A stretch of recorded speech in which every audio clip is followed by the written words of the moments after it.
ഇത് കൂടാതെ ഇലക്ട്രിക് വെഹിക്കിൾസിൽ നോക്കേണ്ട അല്ലെ അറിഞ്ഞിരിക്കേണ്ട കുറച്ച് കാര്യങ്ങളോട് പറയാം. ഒന്ന്, ടയർ വെയറാണ്. അതായത് നിങ്ങളുടെ ഇലക്ട്രിക് വെഹിക്കിൾസിന് വെയിറ്റ് കൂടുതലാണ്, പോരാത്തതിന് 0 RPM തന്നെ മാക്സിമം ടോർക്ക് തരാൻ സാധിക്കും. അപ്പോൾ ഈ രണ്ട് സിറ്റുവേഷൻ കൂടെ ചേരുമ്പോൾ ടയർ പെട്ടെന്ന് തേയ്മാനം വരും, നിങ്ങൾക്ക് പെട്ടെന്ന് ടയർ മാറ്റേണ്ടി വരും. അതുകൊണ്ട് സ്പെസിഫിക് ടയർ തന്നെ ഉപയോഗിക്കണം. ഇലക്ട്രിക് വെഹിക്കിൾസിന് വേണ്ടിയും ബിൽഡ് ചെയ്തിട്ടുള്ള ടയറുകൾ മാത്രമേ ഉപയോഗിക്കാവൂ. കാരണം ഒന്ന്, അതിൻ്റെ സൈഡ് വാളുകൾ മിക്കവാറും റീഇൻഫോഴ്സ്ഡ് ആയിട്ടാണ് വരുന്നത്, അപ്പോൾ ഇത്രയും അഡീഷണൽ വെയിറ്റ് ഹാൻഡിൽ ചെയ്യാനുള്ള കേപ്പബിലിറ്റി അതിനുണ്ടാവും. രണ്ട്, ഇലക്ട്രിക് വാഹനങ്ങൾക്ക് ജനറലി സൗണ്ട് ഉണ്ടാവില്ല, അപ്പോൾ റോഡിലുള്ള ടയറിൻ്റെ നോയ്സ് ഒക്കെ നമ്മൾ പിക്കപ്പ് ചെയ്യാൻ തുടങ്ങും. നോയ്സ് റിഡക്ഷനുള്ള കാര്യങ്ങളും കൂടെ ആ ടയറിനകത്ത് ആക്ച്വലി ഉണ്ടാവും. മറ്റൊന്ന്, അതിൻ്റെ കോമ്പൗണ്ട് തന്നെയാണ്. അതായത് തേയ്മാനം കുറയുന്ന വിധത്തിലുള്ള കോമ്പൗണ്ടുകൾ ഉപയോഗിക്കാൻ സ്പെസിഫിക് ടയേഴ്സിന് സാധിക്കും. ബ്രേക്കുകളുടെ കാര്യം പറയാം, അല്ലെങ്കിൽ ബ്രേക്കുകൾ ഇല്ലായ്മയുടെ കാര്യം പറയാം. ഇലക്ട്രിക് വെഹിക്കിൾസിന് റീജനറേറ്റീവ് ബ്രേക്കിംഗ് എന്നൊരു സിസ്റ്റം കൂടെ അതിന് ഇൻബിൽട്ട് ആയിട്ട് വരുന്നുണ്ട്. അപ്പോൾ ഈ സിസ്റ്റത്തിൻ്റെ ഒരു വലിയ അഡ്വാൻറ്റേജ്, നമുക്ക് ബ്രേക്ക് ഉപയോഗിക്കേണ്ട സിനാരിയോ വളരെ കുറവായിരിക്കും. ചില വാഹനങ്ങളിൽ completely single pedal, one pedal driving possible ആയിട്ടുള്ള വാഹനങ്ങളുണ്ട്. അപ്പോൾ അത്തരം വാഹനങ്ങളിലാണെങ്കിൽ നിങ്ങൾ ബ്രേക്ക് ഉപയോഗിക്കാനുള്ള സാധ്യത തന്നെ പോവുകയാണ് ചെയ്യുന്നത്. ഇത് കാരണം നമ്മൾ ബ്രേക്ക് റോട്ടറുകൾ കൊറോഷൻ വരാം, റസ്റ്റ് വരാം, കാലിപ്പേഴ്സിന് ഇഷ്യൂസ് ഉണ്ടാവാം, പാഡുകൾക്ക് വിള്ളലും മറ്റും ഉണ്ടാവാം. അങ്ങനത്തെ പല പ്രശ്നങ്ങളിലേക്ക് പോകാൻ സാധ്യതയുണ്ട്. ഒരു suggestion is to actually use your brake every day. സ്ഥിരമായിട്ട് പോകുന്ന വഴിയിൽ എവിടെയെങ്കിലും ഒരു ഇറക്കം ഉണ്ടെങ്കിൽ നിങ്ങളുടെ റീജനറേറ്റീവ് ബ്രേക്ക് കംപ്ലീറ്റ് ആയിട്ട് ഓഫ് ചെയ്യുക. അതിനുശേഷം ആ ഇറക്കം ഇറങ്ങാനായിട്ട് നിങ്ങളുടെ വണ്ടിയുടെ സ്വന്തം ബ്രേക്സ് യൂസ് ചെയ്യുക. അപ്പോൾ അങ്ങനെ യൂസ് ചെയ്യുമ്പോൾ നിങ്ങൾ ഈ റസ്റ്റും അങ്ങനത്തെ ഇഷ്യൂസൊക്കെ ഒന്ന് റിമൂവ് ചെയ്ത് ബ്രേക്കുകൾ കണ്ടീഷനാക്കി തന്നെ വെക്കാൻ സാധിക്കും. നിങ്ങളൊരു ഇലക്ട്രിക് വാഹനം വാങ്ങാൻ നോക്കുന്നു, ആ കമ്പനിയെക്കുറിച്ച് കേൾക്കുന്നത് അവർ സോഫ്റ്റ്വെയർ അപ്ഡേറ്റുകളൊന്നും കൊടുക്കുന്നില്ല എന്നാണ്. അങ്ങനെയാണെങ്കിൽ ആ കമ്പനിയുടെ ഇലക്ട്രിക് വെഹിക്കിൾസ് വാങ്ങരുത്. ഇലക്ട്രിക് വാഹനങ്ങൾക്ക് നമ്മൾ റോഡിൽ നടത്തുന്ന ടെസ്റ്റുകൾക്ക്, അല്ലെങ്കിൽ ഫ്ലീറ്റായിട്ട് ഓടുന്ന എല്ലാവരും ഓടിക്കുന്ന ഡാറ്റ കണ്ടിന്യൂസ്ലി കളക്ട് ചെയ്യുന്നുണ്ട്. മാത്രമല്ല ഇൻറ്റേർണലി പാക്ക് ലെവലിൽ, സെൽ ലെവലിൽ, മോഡ്യൂൾ ലെവലിലൊക്കെ ഒരുപാട് ടെസ്റ്റുകൾ നടക്കുന്നുണ്ട്. അപ്പോൾ ഈ ടെസ്റ്റുകളുടെ റിസൾട്ട് നിന്ന് മാനുഫാക്ചററിന് മനസ്സിലാവുന്ന കുറേ കാര്യങ്ങളുണ്ട്. അതായത് ഈ ബാറ്ററികൾ ഇത്ര കൊല്ലം നിൽക്കും, ഇത്രയും കൂടെ ചാർജ് ഇതിന്ന് എടുക്കാനും കൊടുക്കാനും സാധിക്കുന്നുണ്ട് തുടങ്ങി ഇതിൻ്റെ പുതിയ ലിമിറ്റുകൾ, നമ്മൾ നേരത്തെ പറഞ്ഞ ബഫറിൻ്റെ പുതിയ ലിമിറ്റുകൾ ഈ മാനുഫാക്ചററിന് കണ്ടിന്യൂസ്ലി മനസ്സിലാക്കാൻ സാധിക്കും.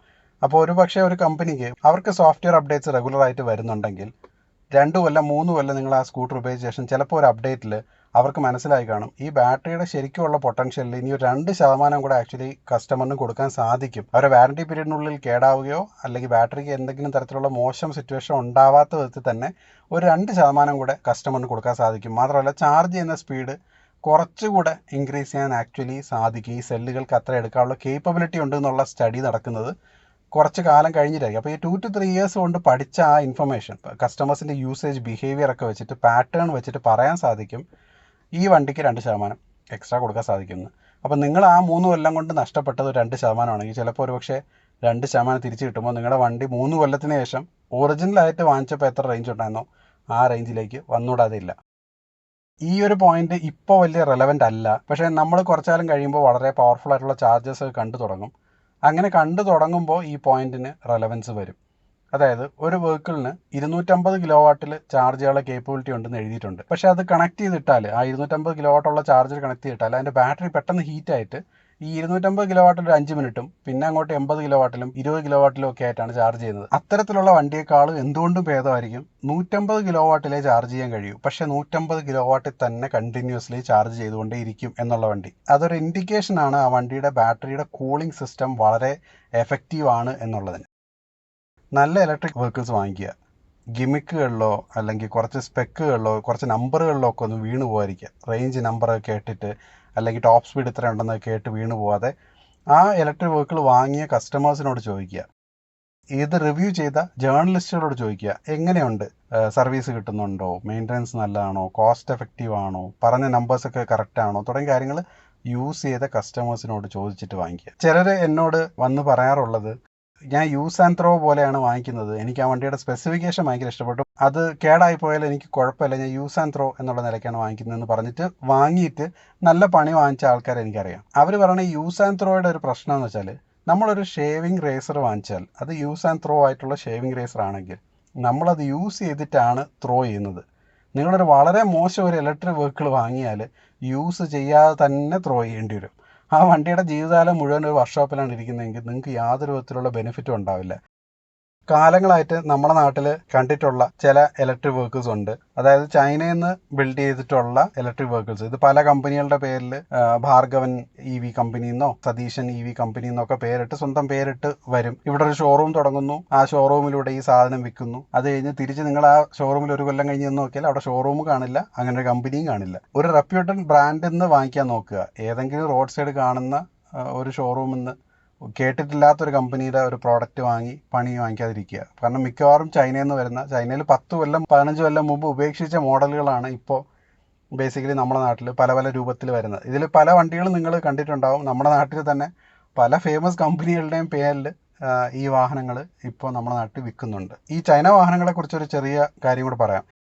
ഇത് പല രീതികളിൽ ഇന്ത്യയിലേക്ക് വരുന്നുണ്ട്. ഒന്ന്, കംപ്ലീറ്റ് ആയിട്ട് ബിൽഡ് ചെയ്ത് അതുപോലെ നാട്ടിലേക്ക് ഇറക്കുന്നു, ഇവിടെ വിൽക്കുന്നു. 2, ഇതിൽ കുറേ പാർട്സ് കൊണ്ടുവരുന്നു, കുറച്ച് പാർട്സ് ഇന്ത്യൻ സോഴ്സ് ചെയ്യുന്നു. ഇപ്പോൾ മോട്ടർ ആണെങ്കിൽ അല്ലെങ്കിൽ ബാറ്ററി ആണെങ്കിലും ഒക്കെ ഇന്ത്യൻ സോഴ്സ് ചെയ്യുന്നു. രണ്ടും കൂടെ ഇവിടെ അസംബിൾ ചെയ്യുന്നു. ചില പാർട്സ് അസംബിൾ ചെയ്യുന്നു, ചിലത് ഓൾറെഡി അസംബിൾഡ് ആയിട്ട് വരുന്നു. ഇനി മൂന്നാമത്തത്, ഈ വണ്ടികൾ ഒരെണ്ണത്തിന് എടുക്കുന്നു, ഇതിനെ റിവേഴ്സ് എഞ്ചിനീയർ ചെയ്യുന്നു, ഇതിൻ്റെ ബോഡി പാനലുകൾ ഇവിടെ ചെയ്യുന്നു, ഷാസി ഒരു ജിഗിൽ സെറ്റ് ചെയ്ത് അത് റീവെൽഡ് ചെയ്ത് ഷാസികൾ ഉണ്ടാക്കുന്നു, മോട്ടർ ലോക്കലായിട്ട് ഒപ്പിക്കുന്നു, ബാറ്ററികൾ ലോക്കലായിട്ട് ഒപ്പിക്കുന്നു. ഇത് ഇന്ത്യയിൽ തന്നെ നമ്മളെ ഒരു പുതിയ പേരിലിട്ടിട്ട് ഇന്ത്യയിൽ വിൽക്കുന്നു. അങ്ങനെയും കുറേ കമ്പനികളുണ്ട്. അപ്പോൾ ഇത് പല രൂപത്തിൽ വരും.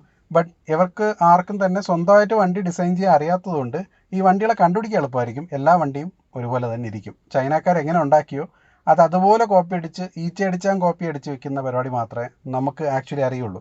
പക്ഷേ ഇന്നും ചൈനക്കാരനെയാണ് കോപ്പി അടിച്ചെന്ന് നമ്മൾ കളിയാക്കുന്നത്. നമ്മൾ അവരെക്കാളും ദയനീയ കോപ്പി അടിയാണ് അടിക്കുന്നുള്ള റിയാലിറ്റി. ഈ വണ്ടികളൊക്കെ വരുമ്പോൾ ഭയങ്കര ക്ലെയിമുകളൊക്കെ ആയിരിക്കും. ഇത് 500 കിലോമീറ്റർ ഓടും, 1000 കിലോമീറ്റർ ഓടും എന്നൊക്കെ പറയും. പിന്നെ ഇതിൻ്റെയൊക്കെ ബാറ്ററികളുടെയൊക്കെ ഒരു ക്വാളിറ്റി, മോട്ടറിൻ്റെ ക്വാളിറ്റി ഒന്നും യാതൊരു വിധത്തിലുള്ള ഗ്യാരണ്ടി ഈ കമ്പനികൾ പറയുന്നതിൽ വിശ്വസിക്കരുത്. ഇതിൽ കുറേയെങ്കിലും മോഡലുകൾ നിങ്ങൾ ഡെഫിനറ്റ്ലി നമ്മുടെ റോഡുകളിൽ കണ്ടിട്ടുണ്ട്. പല പല കമ്പനികളുടെ പേരിലായിരിക്കും. പക്ഷേ ഈ മോഡലുകൾ, പ്രത്യേകിച്ച് ഈ പിയാജിയോയുടെ ഒരു മോഡൽ, വെസ്പയുടെ ഒരു കോപ്പി അടിച്ചൊരു മോഡൽ, അത് ഒരുപാട് കമ്പനികൾ കോപ്പി അടിച്ചിട്ട് അതുപോലെ തന്നെ ഉണ്ടാക്കി വെക്കുന്നുണ്ട്. എൻ്റെ ഒരു സജഷൻ, ഇത്തരം വണ്ടികൾ വാങ്ങാതിരിക്കുക. കാരണം ഇത് മാനുഫാക്ചർ ചെയ്ത് വിടുന്ന ആൾക്കാർക്ക്, അതായത് ഇതിനെ ഇന്ത്യയിൽ റിവേഴ്സ് എഞ്ചിനീയർ ചെയ്ത് കോപ്പി ഉണ്ടാക്കി വിൽക്കുന്ന ആൾക്കാർക്ക് പോലും എന്തിനാണ് ആ വണ്ടിയിൽ ഒരു ഡിസൈൻ അങ്ങനെ ചെയ്തേക്കുന്നതെന്ന് ചോദിച്ചാൽ അവർക്ക് ആക്ച്വലി അറിയില്ലായിരിക്കും. ഇപ്പോൾ ഉദാഹരണത്തിന് ഫോർക്കിൻ്റെ റേക്ക് ആംഗിൾ ഇത്രയിലാണ് സെറ്റ് ചെയ്തേക്കുന്നത് എന്നുള്ളത് അവർക്ക് അറിയായിരിക്കും. പക്ഷേ എന്തിനാണ് അത് അവിടെ സെറ്റ് ചെയ്തേക്കുന്നത് വെച്ചാൽ ഒരു ഐഡിയ ഇല്ല. പിന്നെ ഇത്തരം വണ്ടികൾ സ്പോട്ട് ചെയ്യാനുള്ള ഒരു വളരെ ഈസി മെത്തേഡ്, ഇതിൻ്റെ ഡ്രൈവ് എപ്പോഴും ഹബ് മോട്ടോർ ആയിരിക്കും എന്നുള്ളതാണ്. ഇതാരും ബെൽറ്റ് ഡ്രൈവ് സിസ്റ്റം അല്ലെങ്കിൽ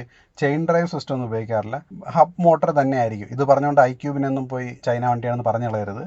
ഞാൻ പറഞ്ഞത് ജനറലി ഇവരെ സ്പോട്ട് ചെയ്യാനുള്ള ഏറ്റവും ഈസി വഴി ഇതിൻ്റെ മോട്ടർ നോക്കിയാൽ മതി. അവർ എത്ര പവറുള്ള വണ്ടിയായിരുന്നാലും ഹബ്ബിൽ തന്നെ ആയിരിക്കും അവരുടെ മോട്ടേഴ്സ് വരുന്നത്.